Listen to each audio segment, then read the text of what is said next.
ಉತ್ತರ ಕನ್ನಡ ಜಿಲ್ಲೆಯ ಹೃದಯ ಭಾಗದಲ್ಲಿ ಒಂದು ಪವಿತ್ರವಾದ ಕ್ಷೇತ್ರವಿದೆ.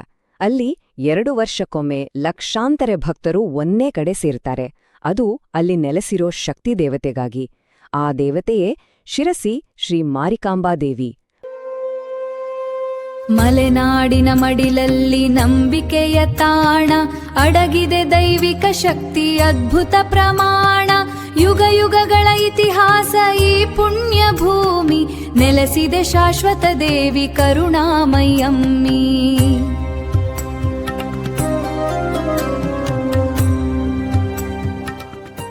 ಬನ್ನಿ, ಈ ದೇವಿಯ ಹಿಂದಿರೋ ಅದ್ಭುತ ಕಥೆ ಮತ್ತೆ ಅದರ ಪರಂಪರೆ ಬಗ್ಗೆ ಇವತ್ತು ತಿಳ್ಕೊಳ್ಳೋಣ.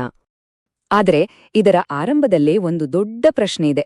100 ವರ್ಷ ಹಳೆಯದಾದ ಒಂದು ಪವಿತ್ರ ವಿಗ್ರಹ ಇದ್ದಕ್ಕಿದ್ದ ಹಾಗೆ ಒಂದು ಕೆರೆಯಲ್ಲಿ ಪವಾಡದ ತರ ಸಿಕ್ಕಿದ್ದು, ಅದು ಹೇಗೆ ಸಾಧ್ಯ? ಆ ಪ್ರಶ್ನೆ ಇದೆಯಲ್ವಾ, ಅದೇ ನಮ್ಮನ್ನ ದೇವಿಯ ಅದ್ಭುತವಾದ ಹುಟ್ಟಿನ ಕಥೆಗೆ ಕರ್ಕೊಂಡು ಹೋಗುತ್ತೆ.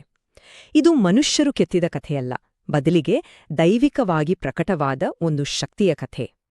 ಜನರ ನಂಬಿಕೆ ಪ್ರಕಾರ ಅಥವಾ ತಲೆಮಾರುಗಳಿಂದ ಹೇಳ್ಕೊಂಡು ಬಂದಿರೋ ಪ್ರಕಾರ ಈ ದೇವಿಯ ವಿಗ್ರಹವನ್ನು ಯಾರೂ ಕೆತ್ತಿದ್ದಲ್ಲ. ಬದಲಾಗಿ ಶಿರಸಿಯ ಒಂದು ಕೆರೆಯಲ್ಲಿ ತಾನಾಗಿಯೇ ದೈವಶಕ್ತಿಯಾಗಿ ಭಕ್ತರಿಗೆ ಕಾಣಿಸಿಕೊಂಡಿತು.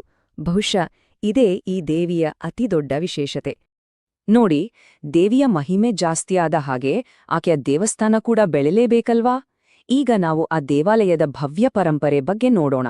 ಒಂದು ಸಣ್ಣ ಗುಡಿಸಲಿನಿಂದ ಶುರುವಾಗಿ ಇವತ್ತು ಇಡೀ ದೇಶದಲ್ಲೇ ಪ್ರಸಿದ್ಧವಾದ ದೇಗುಲವಾಗಿ ಬೆಳೆದ ಕಥೆ ಇದು.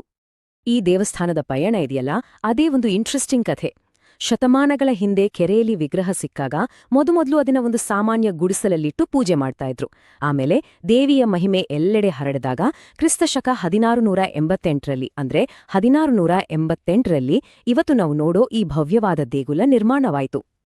ಸರಿ, ಈಗ ದೇವಸ್ಥಾನದ ಒಳಗಡೆ ಹೋಗಿ ದೇವಿಯ ರೂಪ ಹೇಗಿದೆ ಅಂತ ನೋಡೋಣ ಬನ್ನಿ. ಯಾಕಂದ್ರೆ ಇದು ಬರೀ ದೈವಿಕ ಶಕ್ತಿ ಮಾತ್ರವಲ್ಲ, ಅದ್ಭುತವಾದ ಕಲೆಯ ಸಂಗಮ ಕೂಡ ಹೌದು. ಗರ್ಭಗುಡಿ ಒಳಗೆ ಕಾಲಿಟ್ಟ ತಕ್ಷಣ ನಮ್ಮ ಕಣ್ಣು ಮುಂದೆ ನಿಲ್ಲೋದು ಏನು ಗೊತ್ತಾ? ಸುಮಾರು 8 ಅಡಿ ಎತ್ತರದ ಭವ್ಯವಾದ ಮಾರಿಕಾಂಬಾದೇವಿಯ ಮೂರ್ತಿ. ಆ ಗಾತ್ರದಲ್ಲೇ ದೇವಿಯ ಶಕ್ತಿ ಎಂಥದ್ದು ಅನ್ನೋದು ನಮ್ಗೆ ಗೊತ್ತಾಗತ್ತೆ. ಇಲ್ಲೊಂದು ತುಂಬಾನೇ ಆಶ್ಚರ್ಯಕರವಾದ ವಿಷಯ ಇದೆ. ಸಾಮಾನ್ಯವಾಗಿ ಮಾರಿಕಾಂಬಾ ಅಂದ ತಕ್ಷಣ ನಮ್ಮ ಕಣ್ಮುಂದೆ ಬರೋದು ಉಗ್ರವಾದ ರೌದ್ರರೂಪ. ಆದ್ರೆ ಶಿರಸಿಯ ಮಾರಿಕಾಂಬಾ ಇದಕ್ಕೆ ತದ್ವಿರುದ್ಧ.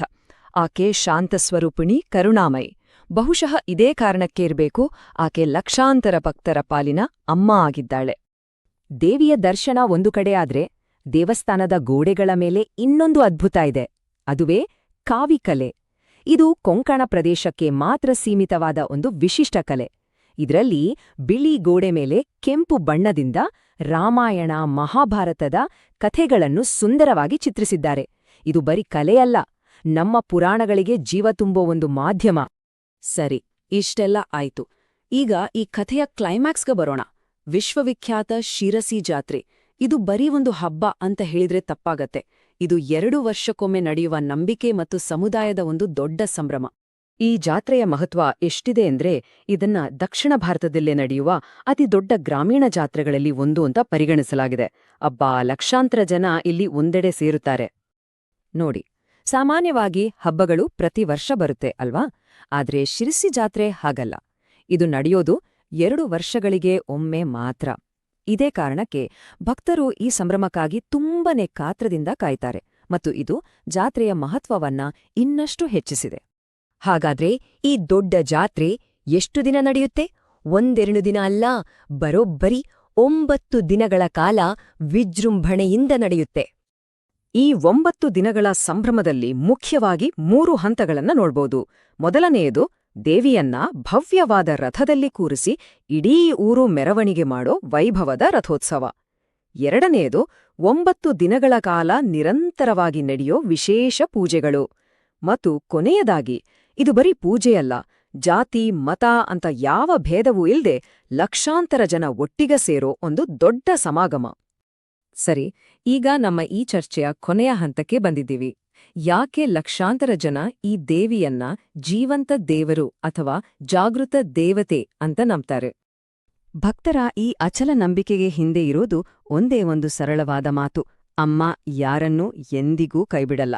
ಮಲೆನಾಡಿನ ರೈತರು ಒಳ್ಳೆ ಮಳೆಗಾಗಿ ಬೇಡ್ಕೊಂಡಾಗ, ಬೇರೆ ಭಕ್ತರು ಆರೋಗ್ಯ ನೆಮ್ಮದಿ ಅಂತ ಬೇಡ್ಕೊಂಡಾಗ ದೇವಿ ತಮ್ಮನ್ನ ಕೈ ಹಿಡಿದು ನಡೆಸ್ತಾಳೆ ಅನ್ನೋದು ಅಲ್ಲಿನ ಜನರ ಅಚಲವಾದ ನಂಬಿಕೆ. ಹಾಗಾಗಿ ಕೊನೆಗೆ ಹೇಳೋದಾದ್ರೆ, ಶಿರಸಿ ಮಾರಿಕಾಂಬ ದೇವಸ್ಥಾನ ಮತ್ತು ಅದರ ಜಾತ್ರೆ ಅನ್ನೋದು ಬರೀ ಒಂದು ಧಾರ್ಮಿಕ ಆಚರಣೆ ಅಲ್ಲವೇ ಅಲ್ಲ, ಅದಕ್ಕಿಂತ ಹೆಚ್ಚಾಗಿ ಇದು ಅಚಲವಾದ ನಂಬಿಕೆಯ ಸಂಕೇತ, ನಮ್ಮ ಕರ್ನಾಟಕದ ಸಾಂಸ್ಕೃತಿಕ ಪರಂಪರೆಯ ಒಂದು ಜೀವಂತ ಭಾಗ, ಸಮುದಾಯದ ಬಾಂಧವ್ಯಕ್ಕೆ ಒಂದು ದೊಡ್ಡ ಸಾಕ್ಷಿ ಮತ್ತು ಎಲ್ಲಕ್ಕಿಂತ ಮುಖ್ಯವಾಗಿ ಸಾಮಾಜಿಕ ಸಾಮರಸ್ಯದ ಒಂದು ಐತಿಹಾಸಿಕ ಚಿಹ್ನೆ. ಹೋಗು ಮುಂಚೆ ಒಂದು ಪ್ರಶ್ನೆಯನ್ನ ಯೋಚನೆ ಮಾಡ್ತಾ ಇರೋಣ. ಒಂದು ಸಂಪ್ರದಾಯಕ್ಕೆ ಲಕ್ಷಾಂತರ ಜನರನ್ನು ತಲೆಮಾರುಗಳಿಂದ ಹೀಗೆ ಒಟ್ಟಿಗೆ ಹಿಡಿದಿಟ್ಟುಕೊಳ್ಳೋ ಶಕ್ತಿ ನಿಜಕ್ಕೂ ಎಲ್ಲಿಂದ ಬರುತ್ತೆ?